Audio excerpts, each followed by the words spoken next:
Hey guys, today we're going to be reading a fractured fairy tale called Kate and the Beanstalk, and that's going to be the text series that we're going to be using for the next couple of weeks. And I'm sure you've probably heard the story Jack and the Beanstalk before. So this one is actually a fractured fairy tale, which means it's just a different version of a fairy tale that you've heard before. So a fractured fairy tale means that authors often take a fairy tale story that we all know and change it up a bit to retell it in a fun new way. These new stories are called fractured fairy tales. So there are some things that authors will do to make some changes from the original fairy tale into one that's either more funny or just different in their own way. So one thing that they might do is they might add new or different characters. So they'll take the original characters and then just make some changes to them, or they might make a male character, a female character in their version, or something like that. They may switch good and bad characters. Like there's one version of the Three Little Pigs that actually makes the pigs the bad guys and the wolf the good guy. They might make it happen in a different setting. They might try to make it funny. They might try to make it modern, so they take one that happened forever ago, like Cinderella, and then they make it more modern, like instead of going to a ball, maybe she's going to a big party in New York or something like that. And they might add some new or different events just to change it up a little bit. So as you're reading this story, be thinking about how this story is going to compare or contrast to the original Jack and the Beanstalk that you've heard. So this is Kate and the Beanstalk, written by Mary Pope Osborne.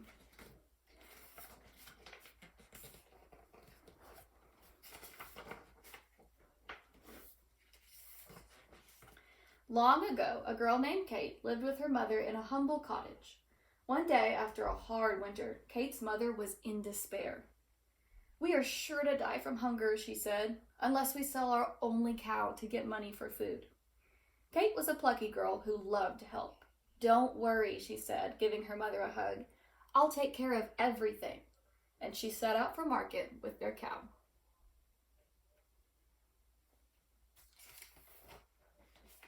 On the way, Kate met a beggar holding a small sack.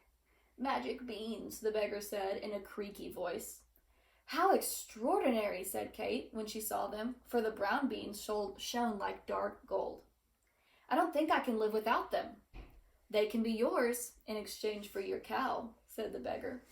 Without another thought, Kate traded her cow for the beans and rushed home to give them to her mother. But to Kate's surprise, her poor mother was horrified. "Our only hope is gone," she cried. "Now we will surely starve."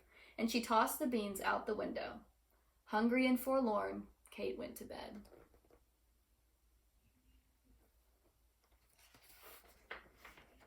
During the night, Kate couldn't sleep. She got up and crept into the moonlit garden. She gasped, for in the darkest corner, a giant beanstalk rose into the sky.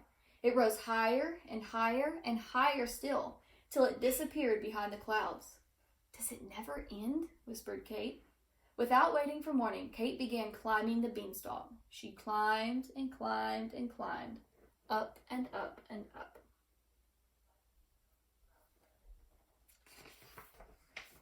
When Kate reached the top, light was creeping into the gray sky. Through a misty haze, she saw the most astonishing sight. Above the clouds was a countryside with fine woods, a crystal stream, a rolling sheep meadow, and a mighty castle. As Kate stared in wonder, an old woman hobbled out of the woods. "Hello," said Kate. "Is this castle your home?"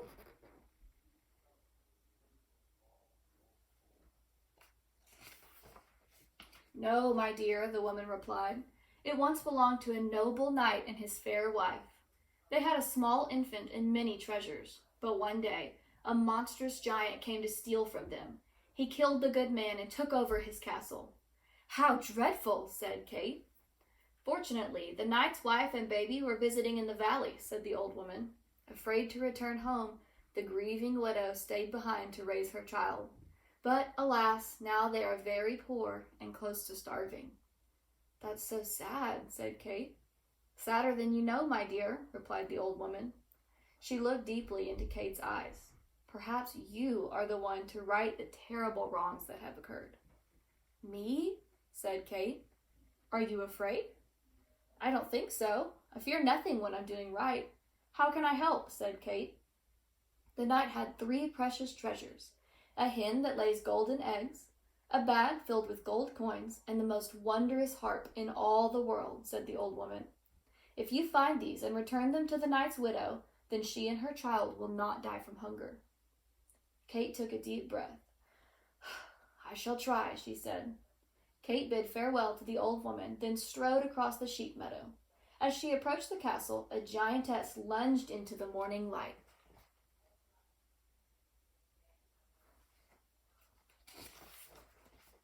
Help me, the huge woman roared. My husband makes me cook from the cock's crow to the owl's hoot. Whenever I hire servants, he gobbles them up. I'll be your servant, said Kate, but you must hide me from the giant. Kate helped the giantess make breakfast until the sun came up. When she heard the giant coming down the hall, she trembled with fear. His footsteps sounded like the booms of a cannon. Hide, whispered the giantess, and she pushed Kate into a closet.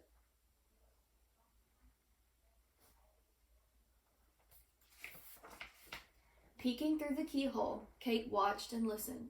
Fee, fi, fo, fum, I smell the blood of an Englishwoman. Be she alive or be she dead, I'll grind her bones to make my bed. Bread. Don't be silly, said the giantess. You only smell the wagon load of bacon I fried for your breakfast. Oh, said the giant. When the giant finished eating, he said, Bring me the knight's hen. The giantess brought out a small brown hen. Lay, ordered the giant, and the little hen laid a golden egg. Ha, ha, ha, roared the giant. I love my lovely little stolen hen. Then he put down his head and fell asleep, snoring as loud as thunder. Ever so quietly, Kate crept out of the closet.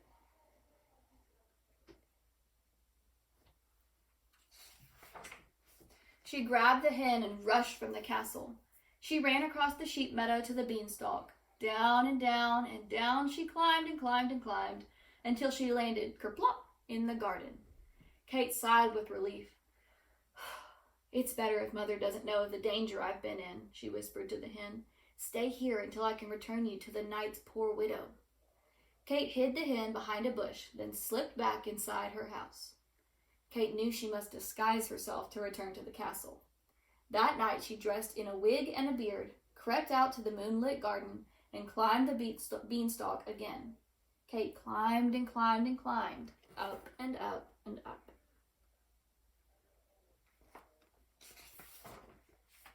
In the light before dawn, Kate crossed the sheep meadow and knocked on the castle door. When the giantess came out, she roared, Help me! I need a servant! The last one stole our hen and ran away.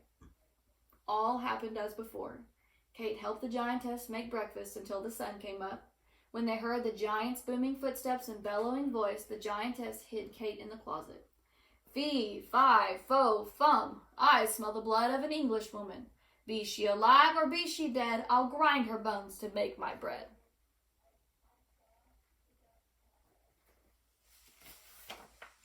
Calm down, said the giantess.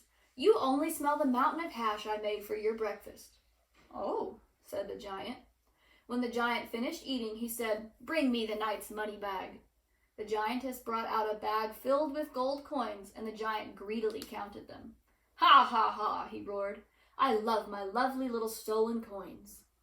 Soon the giant's head began to nod. Kate watched him fall asleep. Then she crept out and grabbed the money bag. She ran out of the castle and across the sheep meadow to the beanstalk.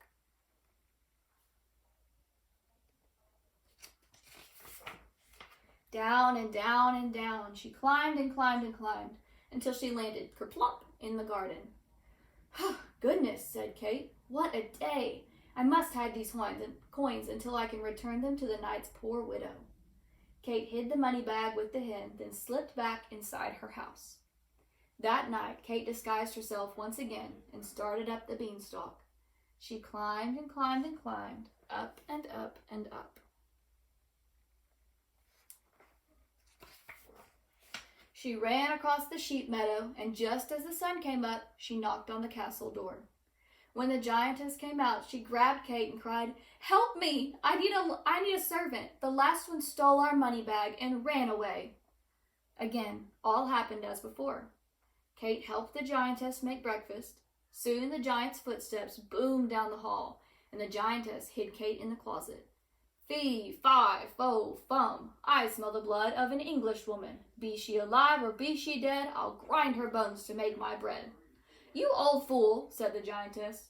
You only smell the sea of fish soup I made for your breakfast. Oh, said the giant.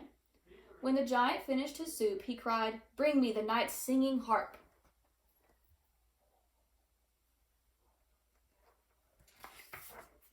The giantess brought out a magnificent harp, the only one of its kind in the world. The harp sparkled with diamonds and rubies, and it had strings made of gold. Sing, bellowed the giant. The harp began to sing a sad, haunting song. It sang of the past of the noble knight, his lost wife and child, of golden days and starry nights. The harp's lovely song nearly broke Kate's heart. When the giant fell asleep, she crept out from behind the door, seized the harp, and ran away with it. But the harp was so frightened it sang high, fearful notes. Help me! Help me! Help me! Quiet, said Kate. I'm going to return you to the knight's poor widow. But the giant had already been awakened. He jumped up, and with a shout, he ran after Kate.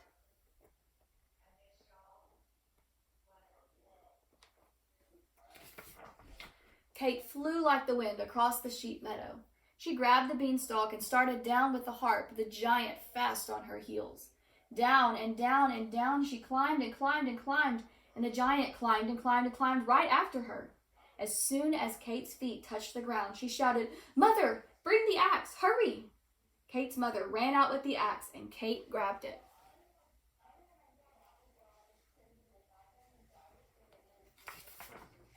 Stand back, Mother, Kate cried. With one mighty blow, Kate chopped the beanstalk in two. Down and down it fell, down through the sky, and down fell the giant, whomp, down into the garden, breaking his neck. The ground shook like an earthquake. Kate's mother took one look and cried out in horror, That's the giant that killed your father! My father? Asked Kate. Before her mother could answer, a fairy approached in a chariot drawn by two peacocks. Greetings, brave Kate, she said. As queen of the fairies, I have long wanted to avenge the treachery done to the good knight. But first I needed to know if his daughter was worthy of her inheritance. So I disguised myself as both the beggar and the old woman, and sent you on your quest to your father's castle. My father's castle? Kate looked at her mother, who nodded. I never spoke of your father after he was slain, Kate's mother said. He would be most proud of you now.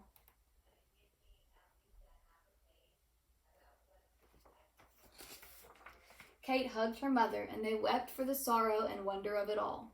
Then they climbed into the chariot and rose through the clouds to the castle that was once again theirs. Up and up and up. Kate asked the giantess to stay on as their cook. Thank you for your kindness, said the giantess. Would you like a biscuit and jam? Indeed, said Kate and her mother, and the giantess served them a biscuit as big as a cow.